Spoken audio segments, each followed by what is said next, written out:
بسم اللہ الرحمن الرحیم۔ السلام علیکم ورحمۃ اللہ۔ کن صورتوں میں روزے کا فدیہ ادا کیا جائے گا اور فدیہ کی کیا مقدار ہے؟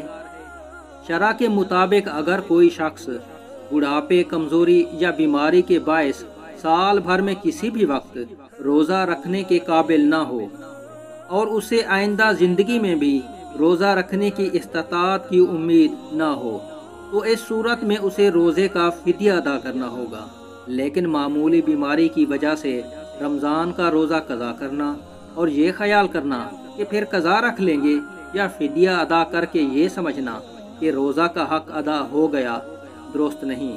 رمضان کا روزہ اسی صورت میں چھوڑے جب واقعی روزہ رکھنے کی سخت نہ ہو۔ ایک روزہ کے فدیہ کی مقدار 2.25 کلو گندم یا اس کی قیمت ہے۔ مہینہ میں جتنے روزے ہوں 29 یا 30 اتنے ہی فدیہ ادا کرنے ہوں گے۔ اگر کوئی شخص اتنا بوڑھا یا ایسا بیمار ہو کہ اس کے صحیح ہونے کی امید نہ ہو تو یہ ہر روزہ کے بدلے 2.25 کلو گندم یا اس کی قیمت کسی مستحق کے زکوٰۃ شخص کو دے دے۔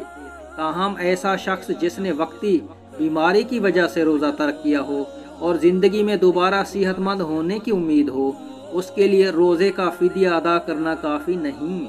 صحت مل جانے کے بعد روزے کی قضا کرنا لازم ہے۔